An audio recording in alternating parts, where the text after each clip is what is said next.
This week, we see the rebels take the initiative as the Union prepares for the defensive. From the heart of America to the seas, we watch the Confederacy assault. But that doesn't mean that they will be successful. The sun of victory shines warmly on Lincoln. But that can change. The rebels have had multiple turnarounds of fortune. But the question now is, can they do it again? The main thing this week is Wheeler's raid. It starts with a huge boon, the raiding, and the capture of 800 wagons. They were supposed to be burnt and the mules killed, but once whiskey is found and consumed, the men become ungovernable. Things are looking jolly for the rebels until Union Colonel Edward McCook comes in with Federal cavalry, which cuts into the rebels, pushing them back, saving mules and wagons, inflicting 270 casualties while only taking 70. It's a success story for Wheeler. He captures a fort, beating back Union General George Cooke, who lost 388 men to the rebels' 23, a back and forth.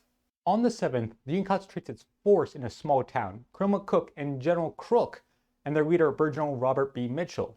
Their hope is, despite being outnumbered, to surprise and encircle the rebels at Farmington, Tennessee. The 3,500 Bluecoats ride to the sleeping 4,500 Graybacks, and it's a success story. They break apart Wheeler's organization and precisely strike Rebel General Davidson's division, mauling the brigades and pursuing them so they can never reform. At the same time, Rebel Missouri murderer Joseph O. Shelby is having a successful raid, taking Union forts, capturing supplies, and burning federal infrastructure. Then we shall turn again to Chattanooga. On the 2nd, 20,000 men march into the Army of the Cumberlands Camp, but this is no start of a battle. Just as General Burnside is given a second chance with his Army of the Ohio, so does another fallen star, Joseph Hooker. He leads two corps, the 11th and 12th Corps. Rosecrans receives reinforcements, and this is serious. Historically, the war's western half has separated two major Union forces. Still, after Vicksburg, the rebel threat has been isolated, allowing General Grant to move over, which he is in the process of doing. The Army of Bragg has always taken its time, as Rosecrans has never been overly aggressive. But the same can't be said of Grant. On October 3rd, a usually minor affair became huge. It is customary for presidents to proclaim specific dates to be set aside for giving thanks. Lee has already done this before, but after the recent victory at Gettysburg, he found it fit to specify a specific date that people petition for an annual holiday. Is it possible from now on? Will we be celebrating Thanksgiving every single last Thursday of November?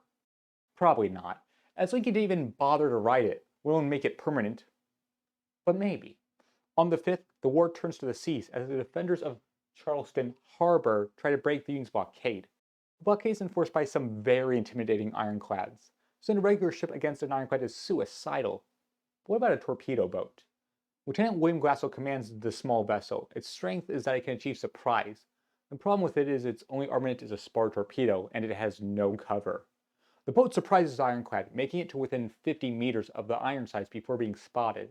Glassell shoots his shotgun, signaling full steam ahead. The torpedo hits the Union vessel. Bang! Water is thrown up in the air. The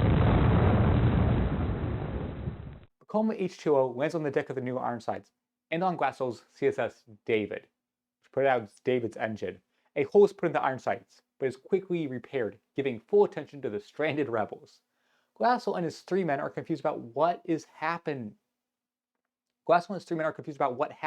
Are they sinking? With this thought, all but one, who can't swim, evacuate the supposedly sinking vessel. After a while, the engineer realizes their ship isn't underwater and returns, relighting the engine and allowing David to return to Charleston. Glassell and his other men surrendered to the Union. He lost 1 killed and 2 wounded. It's a scare for the Union, but in the end, nothing changes except the Union being put on high alert. The next day, we turn north to Baxter Springs, Kansas, for action with the devil himself, William Quantrill. He and his 400 criminals are traveling to winter in Texas, when he meets up with a small detachment of the 2nd U.S. Colored Troops Kansas Regiment. He takes them by surprise and they fall back to Fort Baxter. The Union there comprises 65 infantry of the U.S. Colored Troops and 25 cavalry from Wisconsin. Nevertheless, the rebels are repulsed and Quantrill moves on, respots a column. Major General James A. Blunt commands the Army of the Frontier. He is moving his headquarters and is currently being escorted by a column of 100 men. He looks to see men clad in Union blue running toward him, but it soon turns into a charge.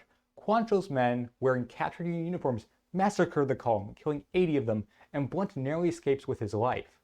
Because of this disaster, Blunt is removed from command, while Quantrill exits, having lost only 3 men. Then there's Sickles. He has arrived in D.C.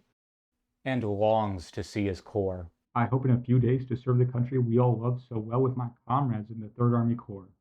I'm willing to do whatever may be required of me by my country, but I trust I shall soon be able to fulfill the first wish of my heart, which is to enter the field again with my brave men with whom I have been associated throughout the war. He makes the rounds among the influencers of the army, even watching Macbeth with President Lincoln. I'm glad the president can always enjoy a good play. Meade does have control over the army, but his failure to pursue Lee has angered Lincoln, so Sickles sees an opportunity to get reinstated by writing off the commander-in-chief's influence. Brilliant.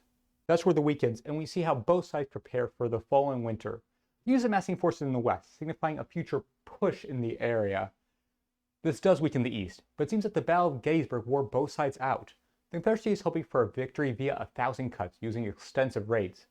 What other options are there? Their incursions are almost always successful, while their battles are not. We must ask how much these raids do, and can the Army of Bragg stand against the overpowering numbers of the future force they will face? Hello, it's the entire Civil War by Week team here. I had some technical difficulties this week, and I hope I hid them well enough, but just thank you for bearing with me. I really do hope to see you next week.